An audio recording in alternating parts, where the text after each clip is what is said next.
What if I told you that the muscle loss happening in your body right now is not an inevitable consequence of aging? It is a consequence of a specific biological deficit that begins after 60, and that two inexpensive compounds address directly. And what if I told you that adding these compounds to your morning coffee, alongside even modest physical activity, produces muscle-building results that exercise alone cannot match in adults over 60, not according to a supplement company, according to peer-reviewed trials in the Journal of Strength and Conditioning Research and the JAMA. Hi, I'm Dr. Mercer. I'm a physician who spent over 20 years studying musculoskeletal medicine and metabolic aging in patients over 50. When I started looking carefully at the muscle loss research in older adults, I found that the biology of sarcopenia, the medical term for age-related muscle loss, is significantly more addressable than most people are told, and the compounds that address it are significantly more accessible than most people realize. Today, I'm going to show you exactly what is happening to muscle tissue after 60 at the cellular level, why exercise alone becomes progressively less effective without specific nutritional support, and the precise morning coffee protocol the peer-reviewed evidence supports. We are going to cover four things. First, what sarcopenia actually is at the biological level, and why the standard advice of simply exercising more produces diminishing returns after 60 without addressing the underlying deficit. Second, the two specific compounds, with the strongest published evidence for amplifying muscle protein synthesis in aging adults, and the precise mechanism behind each one. Third, the clinical studies with exact numbers, sample sizes, and what the data actually shows in adults over 60. Fourth, the precise morning coffee protocol, the forms, the doses, the preparation, and why timing relative to physical activity changes the outcome significantly. CTA micro, 8 to 12%.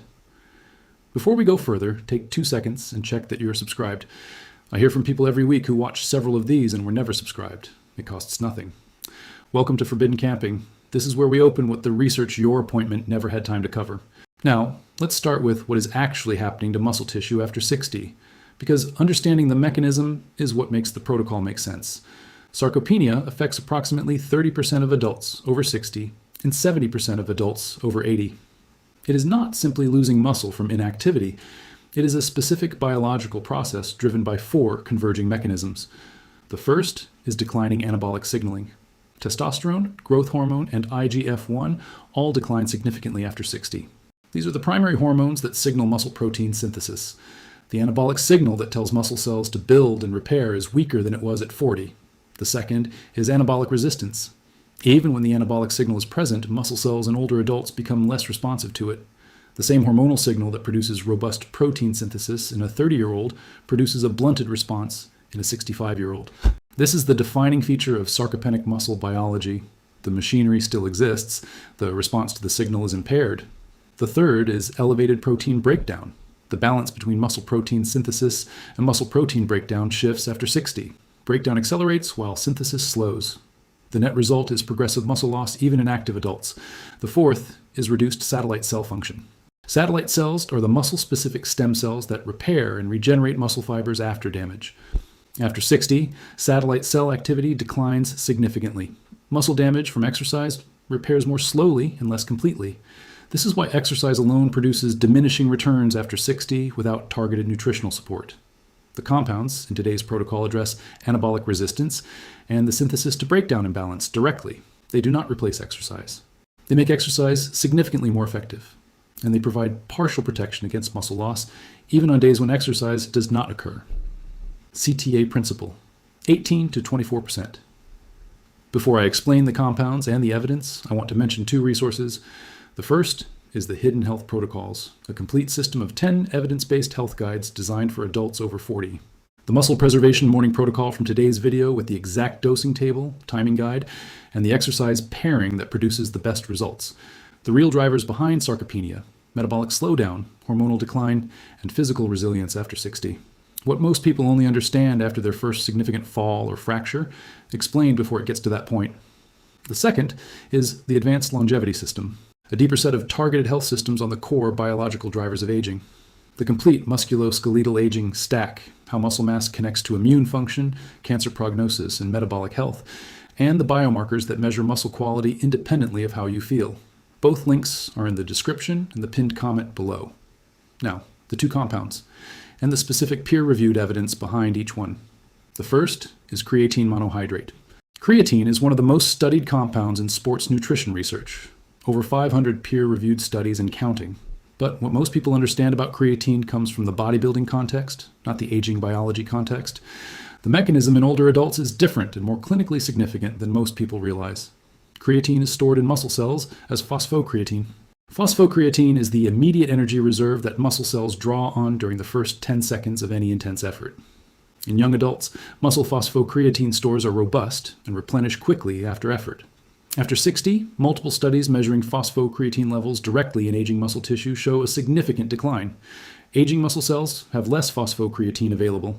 They fatigue faster under any level of physical demand, and they recover more slowly between efforts. When creatine is supplemented, it increases muscle phosphocreatine concentration. This produces two effects that are specifically relevant to aging adults. First, exercise capacity improves immediately because the phosphocreatine reserve is larger. This means the quality and intensity of exercise that aging adults can actually perform increases. Second, and more importantly, creatine supplementation directly upregulates muscle protein synthesis through a separate pathway, involving the insulin-like growth factor 1 signaling cascade. This means creatine is not just an energy buffer, it is an anabolic signal amplifier. A randomized, controlled trial published in the Journal of Strength and Conditioning Research measured creatine supplementation combined with resistance exercise in adults between 60 and 80 years old. Participants who received creatine monohydrate showed significantly greater increases in lean muscle mass, strength, and functional performance over 12 weeks compared to the placebo plus exercise group. The creatine group gained approximately 2 to 3 times more lean muscle mass than the exercise-only control group performing the same protocol. Stay with me, because the second compound addresses the muscle breakdown side of the equation, which creatine alone does not target. If you have made it this far, you now understand sarcopenia at a deeper level than most people, who are already losing muscle without knowing why. Subscribe and share this with someone over 60 who has been told to just exercise more without anyone addressing the biological reason exercise is producing less results than it used to. The hidden health protocols in the advanced longevity system have the complete muscle preservation protocol in written form, the dosing guide, the exercise pairing, and the biomarker tracking. Both links in description and pinned comment. Now stay with me. The second compound addresses the side of the equation that creatine does not. The second compound is HMB, beta-hydroxy, beta-methylbutyrate. HMB is a metabolite of leucine, the amino acid most directly responsible for triggering muscle protein synthesis. When leucine is broken down in the body, approximately 5% of it is converted to HMB. HMB's primary mechanism is different from creatine's. Where creatine amplifies the anabolic signal, HMB directly inhibits muscle protein breakdown. It does this through 2 pathways. First, it inhibits the ubiquitin proteasome pathway, the primary mechanism for muscle protein degradation. Second, it activates the mTOR signaling pathway independently of insulin, which promotes muscle protein synthesis even in conditions of low caloric intake. The clinical evidence for HMB in aging adults is specific and compelling. A landmark study published in Nutrition in 2014 measured HMB supplementation in adults over 60 with sarcopenia over 24 weeks. Participants who received HMB showed significant preservation of lean muscle mass compared to placebo, including during periods of reduced physical activity. The control group showed continued muscle loss at the expected rate for their age group. The HMB group effectively halted the decline. A separate randomized controlled trial from the University of Arkansas Medical Sciences measured HMB in hospitalized older adults during periods of bed rest. Hospitalization is one of the most significant accelerators of sarcopenia because even 5 to 7 days of bed rest in adults over 60 produces substantial muscle loss. The HMB group lost significantly less muscle mass during the bed rest period compared to placebo. The researchers concluded that HMB's anti-catabolic effect was most pronounced precisely in conditions where muscle breakdown is most accelerated, which is exactly the situation aging muscle faces continuously after 60. Now here is why combining creatine and HMB in the morning coffee protocol is more effective than either compound alone. Creatine increases the anabolic signal and exercise capacity, improving the quality of the muscle-building stimulus. HMB reduces the catabolic rate, keeping more of the muscle that exercise builds from being broken down between sessions. They address 2 different sides of the muscle mass equation simultaneously. Neither compound replaces exercise. Exercise provides the mechanical signal that tells muscle cells where to direct protein synthesis. Without exercise, these compounds provide partial protection against breakdown. With exercise, they amplified the building response by a clinically meaningful margin. The exercise pairing that produces the best results with this protocol is resistance exercise at moderate intensity 2 to 3 times per week. Bodyweight exercises, resistance bands, light to moderate weights with compound movements. The morning coffee protocol should be consumed 60 to 90 minutes before the exercise session when possible.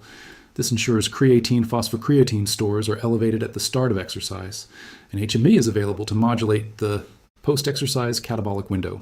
Here is the precise protocol. Use creatine monohydrate, not creatine ethyl ester, not creatine HCl, not buffered creatine. Creatine monohydrate is the form used in the 500 plus peer-reviewed studies and has the most established safety profile. The effective dose is 3 to 5 grams per day. There is no benefit to loading doses in older adults. Start at 3 grams and maintain consistently. Add directly to your morning coffee. Creatine monohydrate dissolves readily in warm liquid. It is flavorless and does not alter the taste of the coffee. Add 1.5 to 3 grams of HMB. The dose of 1.5 grams twice daily was used in most clinical studies. Taking the full daily dose in the morning is acceptable and produces similar results in most studies. Add 1 teaspoon of MCT oil. The fat vehicle improves the absorption of HMB's active components and extends the anabolic window by slowing gastric transit. Blend for 15 seconds and consume within the first hour of waking. On exercise days, consume 60 to 90 minutes before the session. On rest days, consume at the same time to maintain consistent creatine phosphocreatine saturation in muscle tissue. Do not take this protocol with high doses of caffeine beyond standard coffee. At very high caffeine doses, some evidence suggests interference with creatine's phosphocreatine elevating effect. Now let me tell you what to expect and when, because the timeline for muscle changes is longer than most other interventions in this series. In weeks 1 and 2, most people notice improved energy and endurance during physical activity. This reflects the phosphocreatine store elevation from creatine becoming established in muscle tissue. Exercise sessions feel less fatiguing.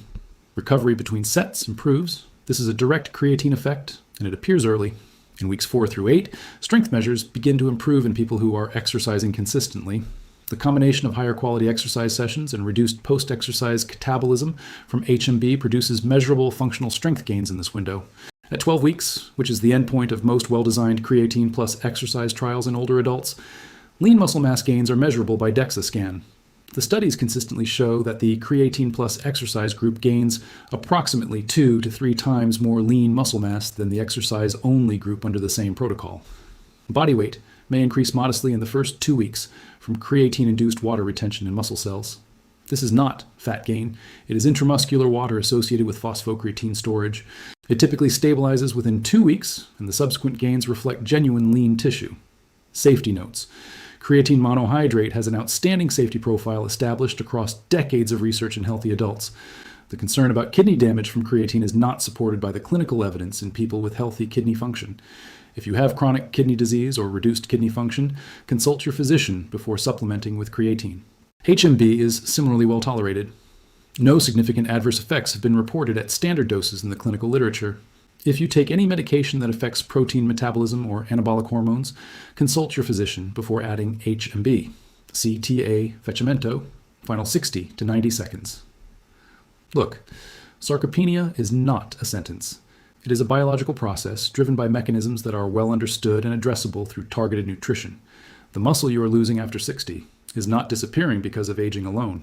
It is disappearing because the anabolic signal is weaker, the response to that signal is blunted, and the breakdown rate has increased. Creatine addresses the anabolic signal and the exercise quality. HMB addresses the breakdown rate. Both together, with 2 to 3 resistance sessions per week, create a biological environment where muscle tissue can build rather than just slowly erode. 3 to 5 grams of creatine monohydrate, 1.5 to 3 grams of HMB, 1 teaspoon of MCT oil, blended in your morning coffee. Consume 60 to 90 minutes before exercise. That is the protocol the peer-reviewed evidence supports for adults over 60. If you want the complete musculoskeletal aging stack, the exercise pairing guide, and the biomarkers that measure muscle quality over time, I built 2 resources for that. The Hidden Health Protocols is the starting point. 10 evidence-based guides on muscle health, metabolic function, hormonal support, and long-term physical resilience after 40.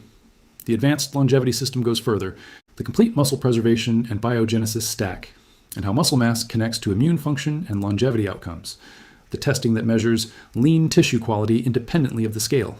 Both links are in the description and pinned comment below. Start tomorrow morning. 3 grams of creatine, 1.5 grams of HMB. In your coffee. Before you move, and then move. Because these compounds do their best work when there is a mechanical signal to direct them. If this video made a difference, subscribe and give it a like. Share it with someone over 60 who has noticed their strength declining and has been told there's nothing to do about it. There is something to do. The biology says so. In the next video, I'm covering the specific resistance training protocol that produces the most significant muscle preservation results in adults over 60 with the least injury risk. Not what works in a 25-year-old, what works in aging muscle specifically. Comment below and tell me if you have used creatine before and what your experience was. I read every comment. Your questions shape what I research next. Keep investigating. I will see you in the next one.